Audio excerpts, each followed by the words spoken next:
तो लिखो जरा आगे। क्वेश्चन है, if a vector and B vector are the vectors, if a vector and b vector are the vectors determined by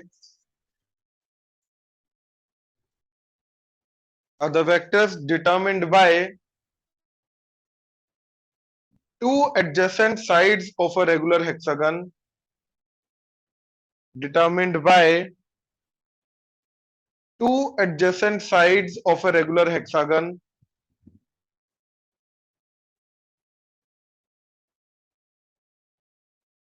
find the vectors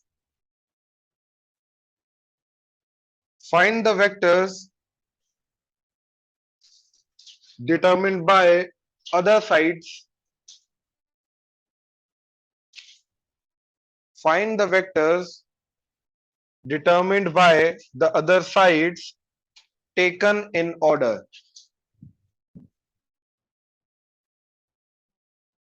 taken in order।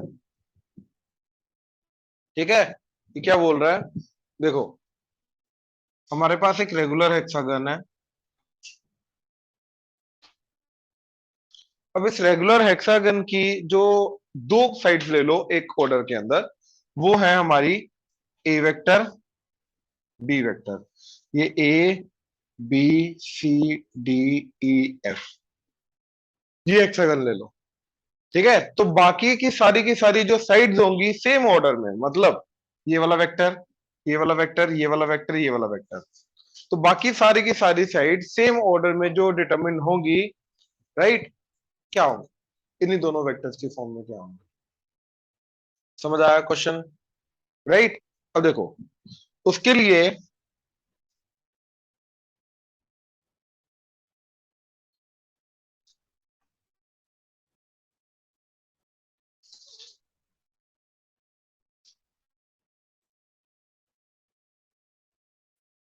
ये चीज समझो,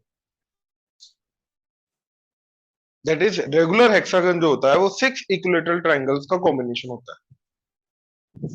अब अगर ये ए वेक्टर है तो इसको पैरेलली कहीं पर भी लेके जाऊंगा तो क्या रहेगा? ए वेक्टर ही। तो ये अगर ए वेक्टर है तो भैया ये वाला वेक्टर भी ए वेक्टर होगा, तो ये वाला वेक्टर क्या आ जाएगा? Minus A vector.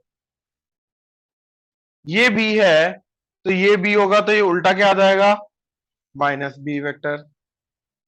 राइट। अच्छा, अब ध्यान से देखना, अगर ये बी वेक्टर है तो ये क्या होगा? B vector. ये बी वेक्टर है तो ये क्या होगा? B vector. तो B vector plus B vector is, तो ये जो डायगोनल आएगा ये सारा का सारा क्या होगा? Two B vector. ये क्लियर हुआ? श्योर? समझ आ रहा है सबको? ऑनलाइन क्लियर हो रहा है सबको? Yes sir. ठीक है।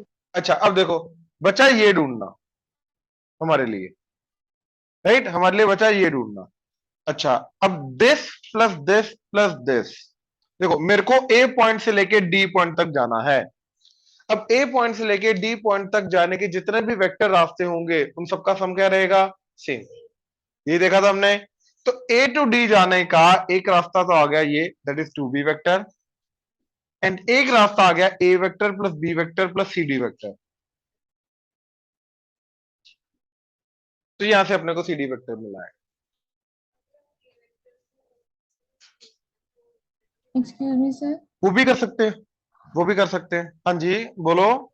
टू बी वेक्टर बता दोगे कैसे आया? क्या आया? टू बी कैसे आया? यहाँ एडी को हमने ये देखो जरा, एडी वेक्टर, ये जो वेक्टर है बी वेक्टर, तो पैरेललोग्राम के कारण ये आ गया बी वेक्टर। ये अगर बी वेक्टर है तो ये भी बी वेक्टर है, क्योंकि ये भी पैरेललोग्राम है हमारे लिए एंड ये भी पैरेललोग्राम है हमारे लिए। ठीक है, तो B vector plus B vector क्या हो जाएगा? अपना टू बी वेक्टर। क्लियर हुआ? Yes sir, okay. ठीक है, तो अपना यहां से C D vector, B vector in A vector, इधर आके सी डी वेक्टर क्या आ जाएगा? B vector, two B vector minus B vector, that is B vector minus A vector. तो सी डी वेक्टर आ गया B vector minus A vector. ठीक है, तो ऑब्वियसली इसका उल्टा, एग्जैक्टली उल्टा, ये उल्टा क्या आ जाएगा? तो बाकी चारों की चारों जो साइड थी वो उनकी वेक्टर फॉर्म हमने डिटरमिन कर ली। क्लियर हुआ? क्लियर है? हम्म। माइनस, भैया ये two B vector minus B, ये वाला, ये ए वेक्टर है, तो ये भी ए वेक्टर होगा। अपने को इसका उल्टा चाहिए, अपने को ये चाहिए ना, तो उल्टा करने के लिए negative of A vector, right, ये नोट करो।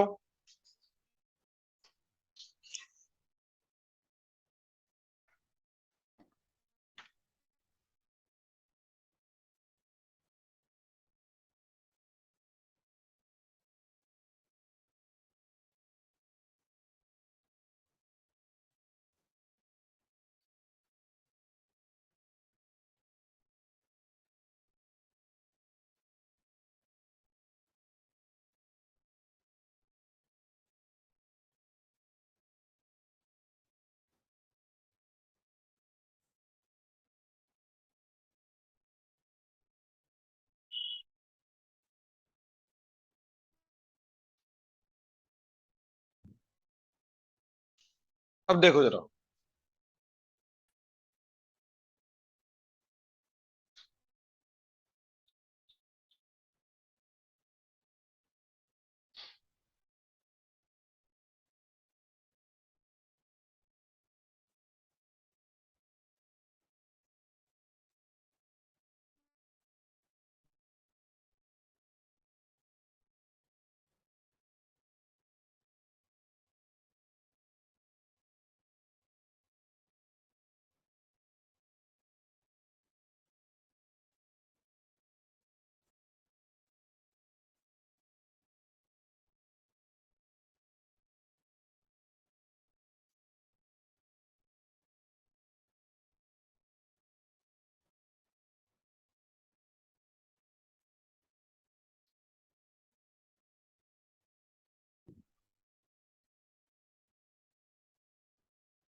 चलें?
आगे लिखो जरा।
इसकी चले। हाँ जी। फिर इसकी थ्योरी कैसे लिखनी है, मतलब सॉरी। यहाँ इसमें। एक्चुअली में जो चीज गिवन थी ना, हाँ ये जी। चीज गिवन थी, उसको हमने साइड के वेक्टर्स की फॉर्म में लाया। तो पहला वाला बन गया हमारा ए बी वेक्टर, दूसरा बन गया सी डी वेक्टर। अब ये दोनों वेक्टर अगर बराबर हैं, तो ये जो क्वाड्रिलेटरल आ रहा है, इस क्वाड्रिलेटरल के दो ऑपोजिट वेक्टर्स बराबर हैं। राइट, ये साइड वाला, ये साइड वाला। तो मतलब इनकी हाँ लेंथ जी, भी बराबर है और पैरेलल भी है, तो एनसीडी से पैरेलल है। ये हमने मतलब मेंशन करने हैं थोड़ी, या फिर डायग्राम से क्लियर है? नहीं, डायग्राम से इंटरप्रेट करेंगे ना ये तो। नहीं मतलब हम ये लिखेंगे। हाँ, ऑब्वियसली। ठीक है ना। कहा भाई, वेक्टर ए टू बी जा रहा है या बी टू ए जा रहा है? ये देखना, ये जो लिखने का तरीका है, टेल किसके ऊपर आ रहा है? ए के ऊपर। हेड किसके ऊपर आ रहा है? बी के ऊपर। लिखने का तरीका देख। ठीक है ना। ए टू बी जा रहा है तो ए बी वेक्टर। ठीक है। चले। राइट।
चले।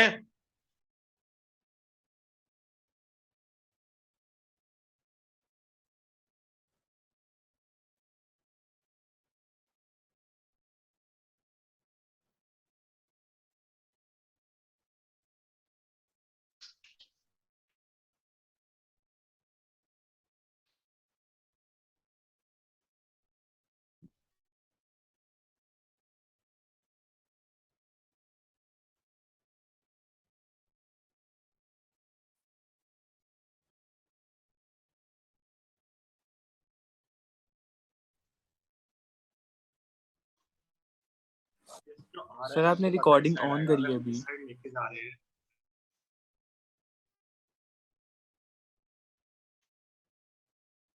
Four points A, B, C, D with position vectors A. 4 points A, B, C, D.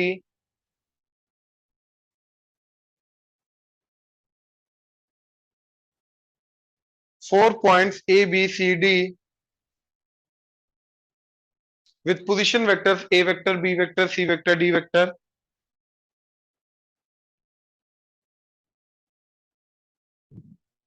are such that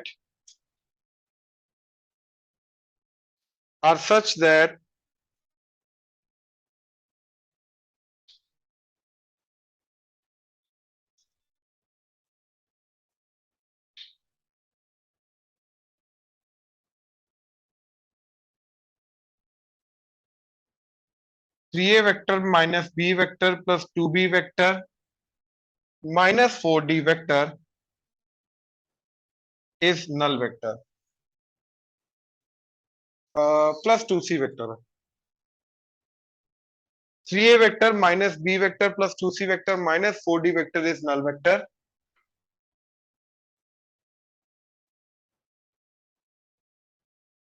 Show that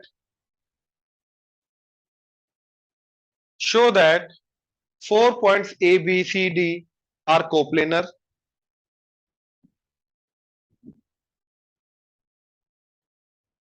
Show that 4 points A, B, C, D are coplanar, and also find the vector position vector. Also find the position vector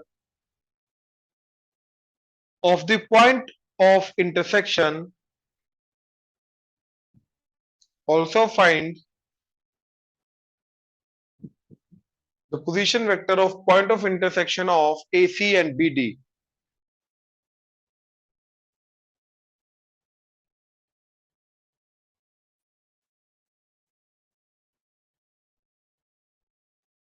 Of AC and BD. अब यार ध्यान से देखना जरा, मान लो ये A है, ये B है एंड इसके एंड पॉइंट CD है। अगर तो ये दोनों लाइन सेगमेंट कहीं ना कहीं टकराती हैं तो जाके चारों के चारों पॉइंट्स क्या होंगे, एक ही प्लेन में लाई करेंगे, that is ABCD are coplanar, 4 point coplanar हो जाएंगे। और अगर ये चारों के चारों मान लो ये सेगमेंट नहीं टकराते, ऐसा हो जाता है, अब देयर एग्जिस्ट नो प्लेन जो इन दोनों को कंटेन करेगा। तो 4 पॉइंट्स को कोप्लेनर प्रूव करने का तरीका क्या है? 4 पॉइंट्स को कोप्लेनर प्रूव करने का तरीका क्या है कि दोनों की दोनों जो लाइन सेगमेंट बने उन चारों पॉइंट को ज्वाइन करके कोई भी 4 पॉइंट में से कोई भी दो लाइन सेगमेंट पकड़ो, ये पकड़ो, ये पकड़ो, ये पकड़ो, ये पकड़ो, कोई भी कॉम्बिनेशन पकड़ो, ये इंटरसेक्टिंग होनी चाहिए। अगर इंटरसेक्टिंग हुई तो तब जाके ये कोप्लेनर होगी। तो अगर हमें इनको कोप्लेनर प्रूव करना है तो एक्चुअली में क्या प्रूव करना है कि ये इंटरसेक्टिंग है, और उन्हीं का पॉइंट ऑफ इंटरसेक्शन का हमें पोजीशन वेक्टर ढूंढना है। ये क्लियर हुआ? ऑनलाइन क्लियर हुआ? Yes, sir. Yes, sir. Yes sir.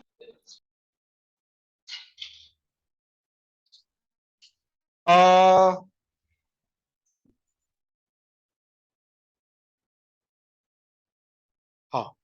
दो केसेस आएंगे बिल्कुल, या इंटरसेक्टिंग या पैरेलल। ठीक है, या तो इंटरसेक्टिंग होंगे इस तरीके से, राइट, तो कोप्लेनर होंगे ही होंगे, जैसे मर्जी घुमा लो, बिल्कुल। और अगर पैरेलल हुए,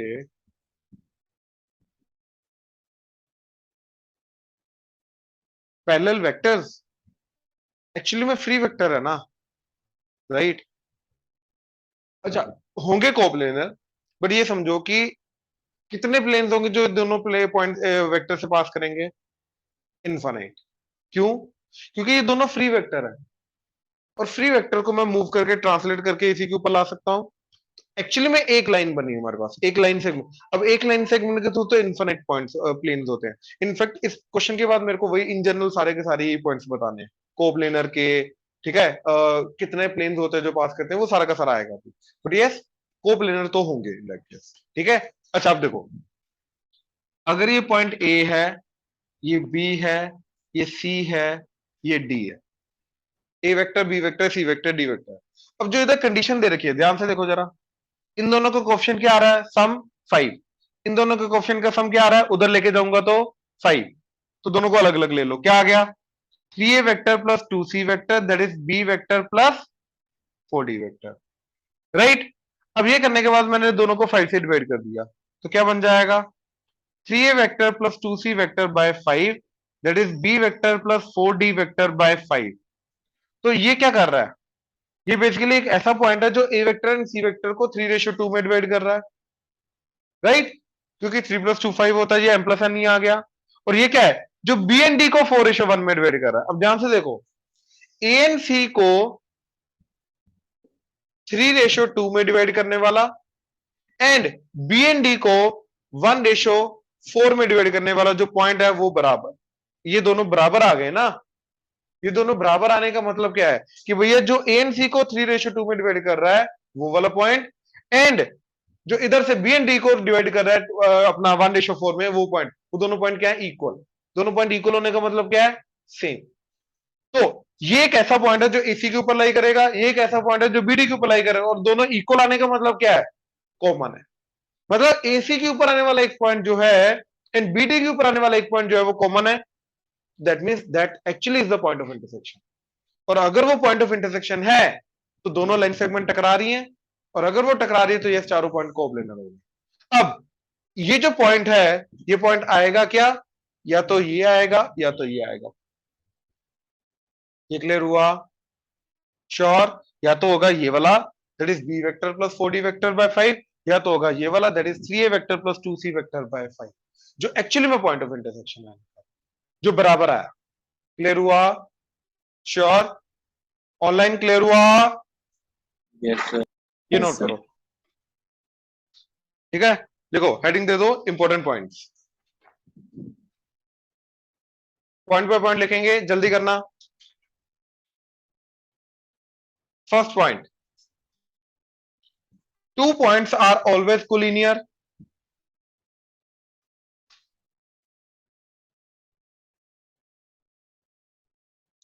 Two points are always collinear, right? Collinear का मतलब क्या होता है एक लाइन पे से पास, एक लाइन के ऊपर लाई करना। तो कोई भी दो पॉइंट ले लो, उनको ज्वाइन करके एक लाइन तो बनेगी बनेगी। तो यानी कि दो पॉइंट जो होंगे वो हमेशा हमारे कोलिनियर तो होंगे ही होंगे, राइट। बट 3 और more points, but 3 or more points may or may not be collinear. 3 or more points may or may not be collinear. Obviously, अब जो दो पॉइंट आ गए, मतलब 3 पॉइंट अगर हमें दे रखे हैं तो उनमें से कोई भी दो चूज करो, राइट, उनको ज्वाइन करके एक लाइन बना लो। अब जो थर्ड पॉइंट है हो सकता है उस लाइन पे आए, हो सकता है ना आए, लेकिन दो पॉइंट तो हमेशा कोलिनियर होंगे ही होंगे। 3 हो भी सकते हैं, नहीं भी हो सकते। ये क्लियर हुआ। Second point,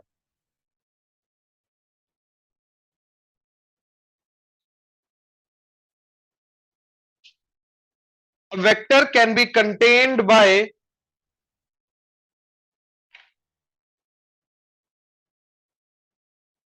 infinite planes.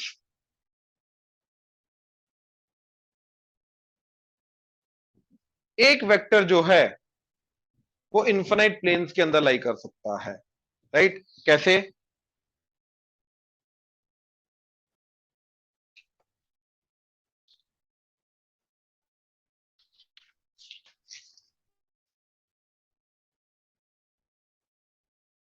जैसे मान लो ये वेक्टर है, ये प्लेन है। अब इस प्लेन को घुमाते रहो, प्लेन चेंज, अगर प्लेन को चेंज करता जा रहा हूं, घुमा रहा हूं तो प्लेन चेंज होता जा रहा है, तो ये इन्फिनाइट प्लेन्स है।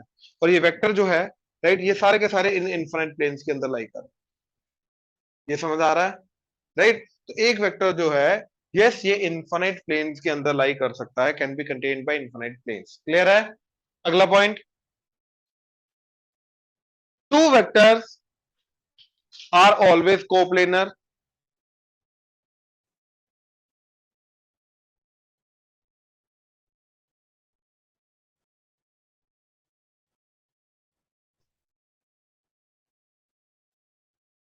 ठीक है। अब दो वेक्टर जो हैं, राइट, रेंडमली कोई भी ले लो प्लेन के अंदर, उनका मैं टेल को ज्वाइन करके उनको इस तरीके से ला सकता हूं।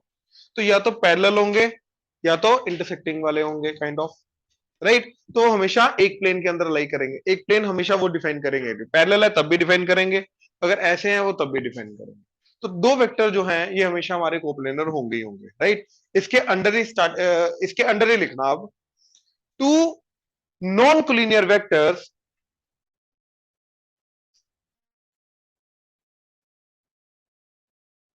two non-collinear vectors will always define a unique plane. Two non-collinear vectors will always define a unique plane which will contain both the vectors.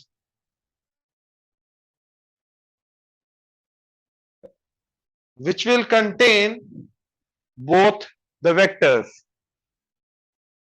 ये क्लियर हुआ? कोई भी दो नॉन कोलिनियर पैरेलल नहीं होने चाहिए। अब वेक्टर्स लो, ये एक यूनिक प्लेन जो है, ये एक यूनिक प्लेन डिफाइन करेंगे एंड उसी प्लेन के अंदर ये दोनों वेक्टर आएंगे। वो प्लेन जो है इन दोनों वेक्टर्स को कंटेन करेगा। ये क्लियर हुआ? Sure. Next point, parallel to a plane, parallel to a plane infinite unit vectors exist.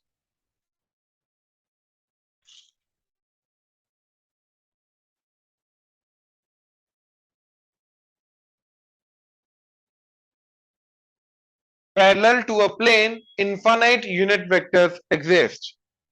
तो देखो ना, ये अगर प्लेन है, राइट, इस प्लेन के पैरेलल ले लो या कोलिनियर ले लो, एक ही बात है, कंटेन करने वाला ले लो, राइट। अब इसी, ये यूनिट वेक्टर आ गया, अब इसी को रोटेट करते रहो, जैसे रोटेट करेंगे तो वेक्टर चेंज करता रहेगा, तो हर एक डायरेक्शन में हमें क्या मिलेगा? एक एक यूनिट वेक्टर मिल जाएगा, बात खत्म। तो कितने यूनिट वेक्टर मिलेंगे अपने को? इनफाइनाइट, जो कि इस प्लेन के क्या है? पैरेलल। ये क्लियर हुआ? ऑनलाइन क्लियर हो रहा है? Yes, Yes, sir. sir. ठीक है। अगला, perpendicular to plane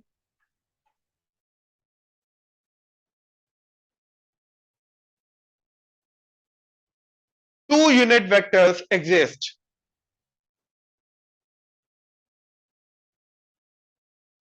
Perpendicular to plane, two unit vectors exist. एक एग्जैक्टली इसके ऊपर वाला एंड एक एग्जैक्टली इसके नीचे वाला, और जो ये दोनों यूनिट वेक्टर होंगे ये भी एक दूसरे के नेगेटिव होंगे।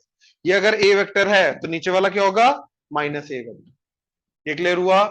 अच्छा, यूनिट वेक्टर था तो कैप से रिप्रेजेंट करेंगे, ए कैप है तो नीचे वाला माइनस ए कैप होगा। बट ये एक प्लेन के दो परपेंडिकुलर यूनिट वेक्टर्स होंगे, कोई फर्क नहीं पड़ा, उसको बोलेंगे तो दो वेक्टर्स ना।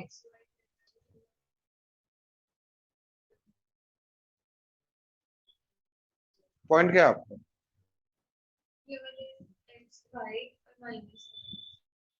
हाँ, तो दो वेक्टर हुए ना वो, दो इसी। पहली बात तो एक्स वाई जेड का मत लेके जाओ, क्योंकि उसके अंदर अभी हमने प्लेन इंट्रोड्यूस नहीं किया, ये प्लेन के रिलेटेड आ रहा है। रैंडम इन जनरल, जरूरी नहीं एक्स वाई जेड, रैंडमली कोई पर कोई भी प्लेन है, हो सकता है एक्स वाई के पैरेलल हो, ना हो, परपेंडिकुलर, कुछ भी हो सकता है, लेकिन हाँ कोई भी प्लेन है उसके परपेंडिकुलर ये वाला वेक्टर ये वाला वेक्टर, दो वेक्टर आएंगे, राइट। और वो जब 3D इंट्रोड्यूस करेंगे वहां पे जाके क्लियर होगा वो चीज। हाँ, तो अलग हुआ ना वेक्टर, वेक्टर अलग हुआ ना, क्योंकि देखो वेक्टर को कौन डिफाइन करता है? Direction and magnitude. तो अगर ये एक वेक्टर है और ये एक वेक्टर है तो इनकी डायरेक्शन सेम है क्या? अलग है, तो वेक्टर अलग होगा, ये बात खत्म। अगला लिखो,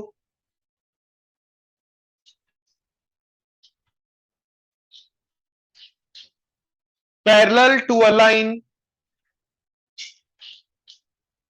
parallel to a line two unit vectors exist.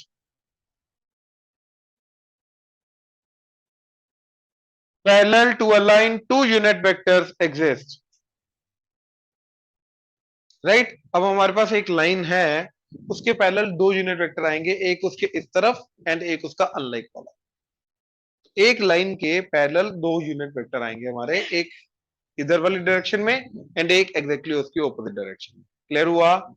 Next point, perpendicular to a line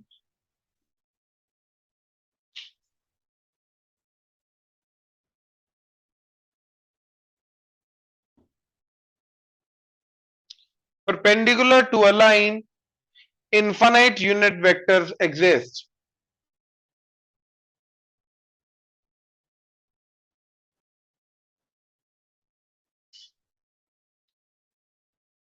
अब ये लाइन है, राइट? अब इसके परपेंडिकुलर ये एक वेक्टर आ गया, अब इसको घुमाते रहो तो ये सारे के सारे क्या आएंगे? परपेंडिकुलर वेक्टर्स इसके। तो कितने परपेंडिकुलर वेक्टर्स आए? इनफाइनाइट। ये क्लियर हो रहा है? श्योर? तो एक लाइन के इनफाइनाइट परपेंडिकुलर यूनिट वेक्टर्स रहेंगे, राइट? अगला पॉइंट लिखो। नहीं, ये है ना, ये पैरेलल है। अब इसको अगर घुमाया ऐसे तो ये पैरेलल नहीं रहेगा ना? कैसे? ऐसे? अरे यार, लेकिन ये तो फ्री वेक्टर है, वो तो सेम ही हो जाएगा फिर। अच्छा, अगला लिखो। एक्सक्यूज मी सर, हाँ जी, सर ये parallel to line 2 unit vectors कैसे आए? एक ये लाइन है हाँ तो इसके जी, पैरेलल एक ये वाला वेक्टर होगा एंड एक एग्जैक्टली इसका उल्टा वाला होगा। जो सेम लाइन पे नहीं है फिर ये अलग है? नहीं नहीं, देखो, हमारे लिए सेम लाइन पे आए या अलग आए एक ही बात है, क्योंकि collinear and parallel is one and the same thing, okay, right? अगला पॉइंट लिखो, 3 points are always coplanar. 3 points are always coplanar.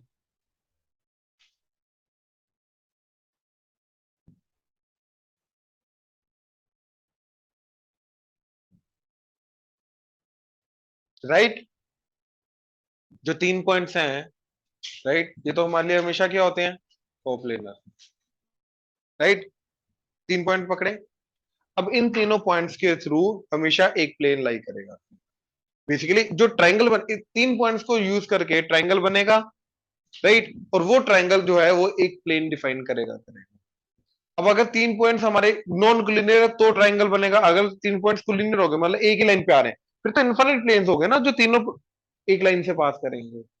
कोप्लिनर तो तब भी हो गए ना, एक कम से कम एक प्लेन तो आ गया ना जो तीनों पॉइंट से पास करेगा, राइट? तो कोप्लिनर तो तब भी हो गए, राइट? और अगर नॉन कोप्लेनर है तो भैया एक प्लेन ट्राइंगल वाला प्लेन आएगा, राइट? तो कोप्लेनर तो हो गए, right? But 3 points are always coplanar, but 3 or more points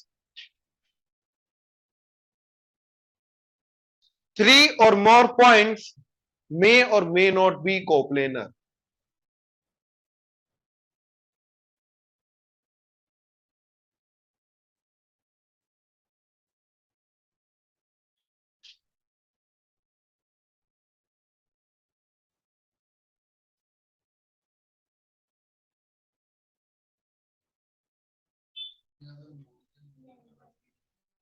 क्या लिखा हमने? हाँ, अच्छा, मोर देन 3 पॉइंट्स मे और मे नॉट बी। हाँ, मोर देन 3 पॉइंट्स मे और मे नॉट बी। ऐसा करो, ऐसा लिखो, 3 की जगह लिख दो 4, 3 की जगह लिख दो बट 4 or more points मे और मे नॉट बी। ये क्लियर है? पक्का? चले। अच्छा यार, अभी थोड़ी देर पहले हमने लिखा था कि दो वेक्टर्स जो होता है ये हमेशा कोप्लेनर होते हैं। एक प्लेन डिफाइन करेंगे, पैरेलल है तब भी करेंगे, इनफाइनाइट होंगे बट कोप्लेनर तो आएंगे। अब ये देखो, अगर ये दो वेक्टर्स हैं तो दो वेक्टर्स हमेशा कोप्लेनर हो गए। अब इसके साथ अगर मैं तीसरा वेक्टर यहीं पे इंट्रोड्यूस करूंगा तो या तो इसी प्लेन में लाई कर भी सकता है, नहीं भी कर सकता। ये समझ में आया? श्योर? अच्छा, अगर तो ये, अब देखो ऐसा डिफाइन करना, पॉइंट्स के पॉइंट ऑफ व्यू से भी देखते हैं, प्लेन के अपना वेक्टर्स के पॉइंट ऑफ व्यू से भी देखते हैं, राइट? अगर मैं इसी को पॉइंट्स के पॉइंट ऑफ व्यू से देखूं तो 1 2 3 पॉइंट आ गए, एक ही प्लेन में लाई करेंगे, राइट? और उन्हीं तीनों पॉइंट को यूज करके मैंने दो वेक्टर बनाए, दोनों वेक्टर एक ही प्लेन में लाई करेंगे। तो 3 पॉइंट्स बोल लो या दो वेक्टर्स बोल लो, आर ऑलवेज कोप्लेनर। ये समझ में आया? श्योर? अब एक और पॉइंट इंट्रोड्यूस कर दे, मान लो इधर एक और पॉइंट है, अब इन दोनों को ज्वाइन करके एक और वेक्टर बन गया। अब ये 3 वेक्टर बन गए, तो 4 पॉइंट बोल लो। देखो एक ऐसा करके आएगा, राइट, 1 2 3 एंड 4, 4 पॉइंट बोल लो या 3 वेक्टर्स बोल लो, it's one and the same thing. ये समझ में आया? 4 पॉइंट बोल लो या 3 वेक्टर बोल लो। अब जो 4 पॉइंट है, देखो 3 पॉइंट से तो एक प्लेन बन गया, जो फोर्थ पॉइंट है वो हो सकता है इस प्लेन में आए या तो ना आए। ऐसे ही 2 वेक्टर से एक प्लेन बन गया, अब थर्ड वाला जो वेक्टर है वो इसी प्लेन में आ भी सकता है, नहीं भी आ भी सकता है, नहीं भी आ सकता। क्लियर हुआ? राइट, आगे लिखो, 2 points are always coplanar but, हाँ हाँ, 2 पॉइंट्स आर ऑलवेज कोप्लेनर, ये ऑलरेडी लिखा हुआ है हमने, 2 पॉइंट्स आर ऑलवेज कोप्लेनर, लेकिन इसके आगे कंटिन्यूएशन में लिखना है बट, क्या लिखा है, 2 पॉइंट्स नहीं, सॉरी, 2 वेक्टर्स, 2 वेक्टर्स आएगा, 2 vectors are always coplanar, 2 vectors are always coplanar but 3 or more vectors, 3 or more vectors may or may not be।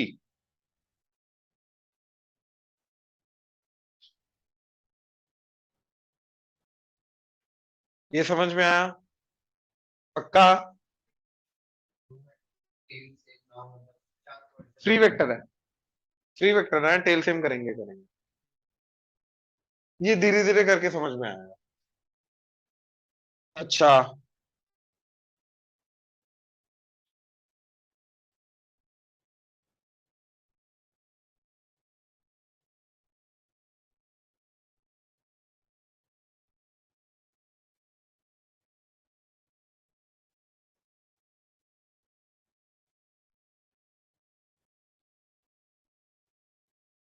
अगला point, all directions perpendicular to a straight line, all directions perpendicular to a straight line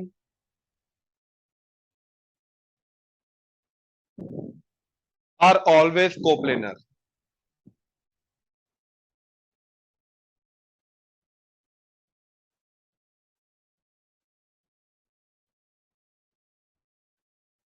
सोचो कैसे?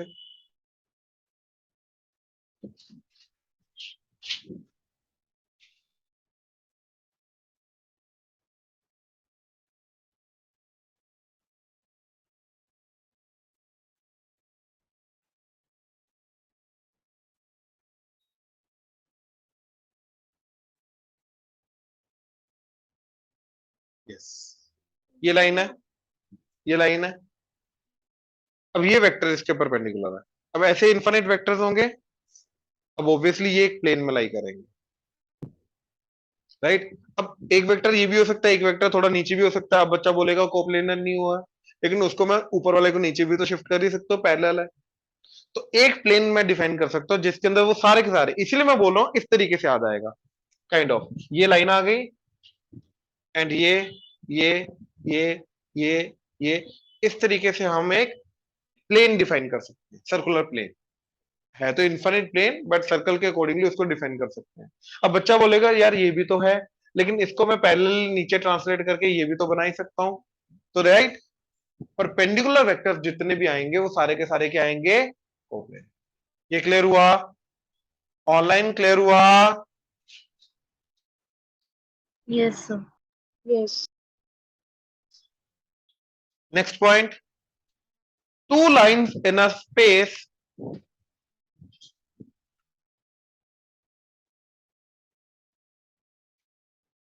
Two lines, अभी vector की बात नहीं हो रही, line की बात हो रही है। Two lines in a space are, इसके under first case intersecting,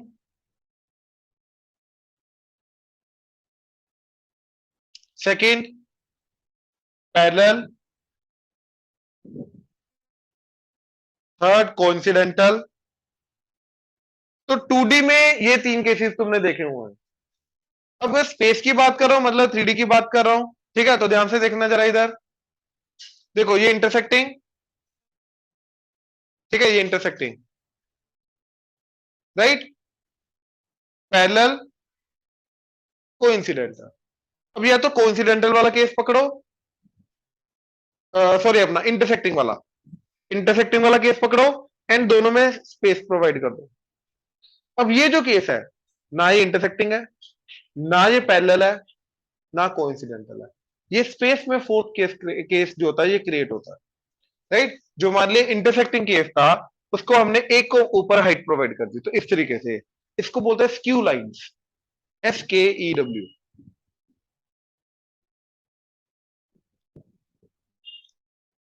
right, या फिर जो पैरेलल वाला केस था, पैरेलल वाले केस में क्या करो, एक को रोटेट कर दो, तो हमारा क्या बनेगा, स्क्यू लाइंस। राइट, ये पैरेलल है, एक को रोटेट कर दिया तो हमारा क्या बनेगा, स्क्यू लाइन। तो इंटरसेक्टिंग को या तो हाइट स्पेस प्रोवाइड कर दो या हाइट प्रोवाइड कर दो, या फिर पैरेलल को रोटेट कर दो, दोनों में से कोई भी काम कर लो। ये फोर्थ केस बनेगा स्ट्रेट लाइंस का स्पेस के अंदर। राइट, अब ये जो स्क्यू लाइंस हैं, अगर तुम इसको 2D में देखोगे तो तुम्हें ये इंटरसेक्टिंग दिखाई देगा, क्योंकि 2D में ये वाले डायमेंशन होती नहीं है, तो 2D में ये तुम्हें क्या दिखाई देगा, इंटरसेक्टिंग। लेकिन 3D में वो चीज क्या हो सकती है, स्क्यू लाइंस हो सकती है। यस, राइट, तो फोर्थ केस इसका स्क्यू लाइंस। स्क्यू लाइंस को बनाने का तरीका, ठीक है, ये एंड ये। अब बच्चों को लगता है इंटरसेक्टिंग हो गई, बट इस तरीके से, एंड ये वाला केस मत बनाओ इधर, तो ये स्क्यू लाइंस बने।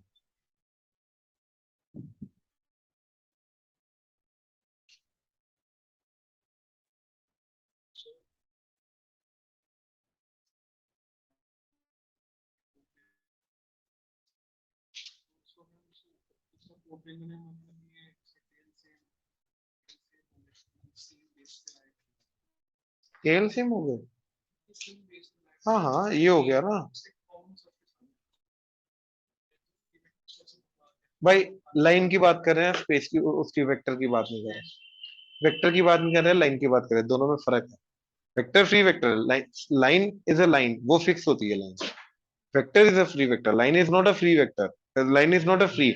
ऐसा नहीं लाइन को कहीं पर भी उठा के ले जाएंगे, बात समझ, there is a difference. Again, ये लाइन है, ये वेक्टर है, ये फ्री है, ये फिक्स है, तो ये जो वेक्टर आएगा इसका परपेंडिकुलर वेक्टर, इसको मैं रोटेट कर सकता हूँ, इसको ऊपर नीचे लेके जा सकता हूँ। यस, यस, रोटेट नहीं कर सकता, उनको ऊपर नीचे लेके जा सकता हूँ, ट्रांसलेट कर सकते हो, पहले रोटेट नहीं कर सकता। लेकिन ये समझ कि ये अगर लाइन है, अब ये वेक्टर होगा, ये परपेंडिकुलर हो जाएगा इसके, अब इसको रोटेट करेगा तब भी ये रहेगा तो परपेंडिकुलर, तो इस लाइन के कितने परपेंडिकुलर वेक्टर है, ये सारे के सारे, ऊपर भी आएंगे नीचे भी आएंगे, सारे के सारे आएंगे, लेकिन उन सबको इकट्ठा करके मैं एक प्लेन में ला सकता हूं ना, तो कोप्लेनर। चले आगे, ऑनलाइन चले आगे, Yes, sir. Yes.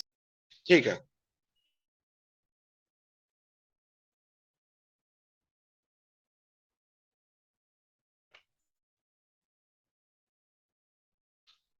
आगे लिखो।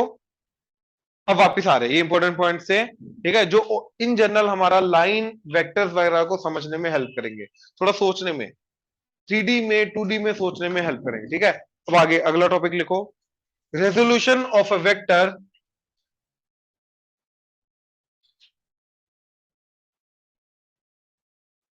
along two coplanar directions.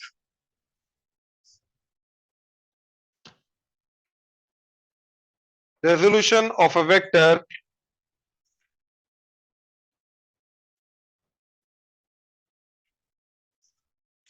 along two coplanar directions.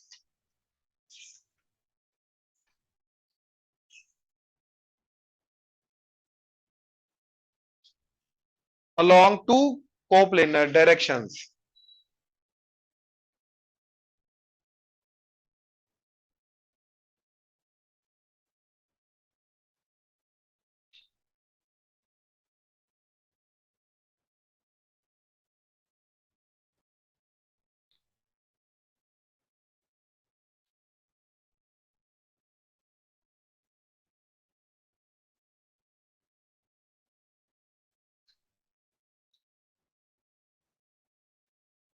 देखो,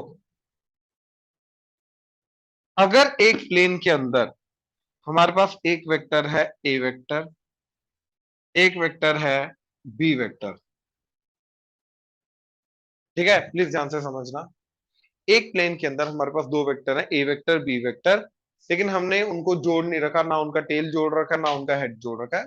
जोड़ा जा सकता है, फ्री वेक्टर है, राइट। जोड़ा जा सकता है, फ्री वेक्टर है, बट अभी फिलहाल नहीं जोड़ा। अब इस प्लेन के अंदर रेंडमली मैं कोई भी वेक्टर लूंगा, सी वेक्टर, तो यस, इस थर्ड वाले वेक्टर को या any vector in this plane can actually be represented as a sum of the linear combination of these two vectors. Any vector, एक काम करो, स्टेटमेंट लिखो जरा, पहले स्टेटमेंट लिखो। If a vector and b vector, if a vector and b vector are two non-collinear vectors,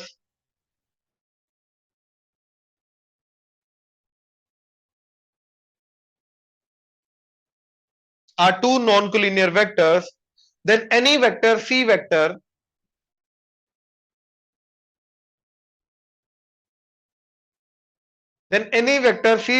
can be in their plane, then any vector c vector in their plane can uniquely be written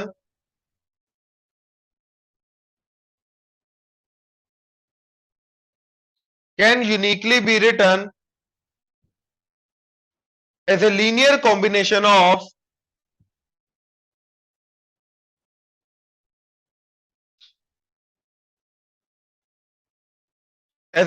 combination of a vector and b vector.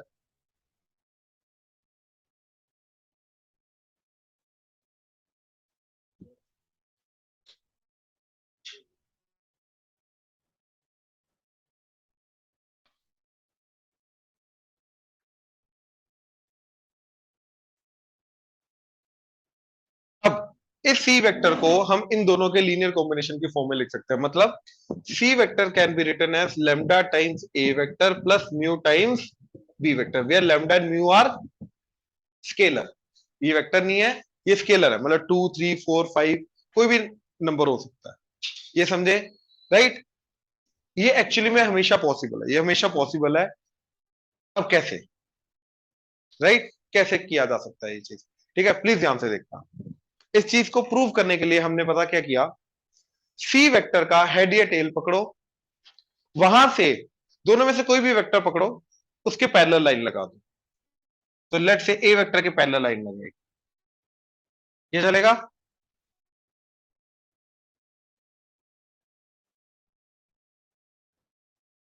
अब ठीक है, हाँ अब ठीक है, ठीक, ए vector के parallel line लगा दी। अब दूसरा वाला पकड़ो, हेड या टेल जो भी बचा है, अब दूसरे वाले वेक्टर के पैरेलल लाइन लगा दो,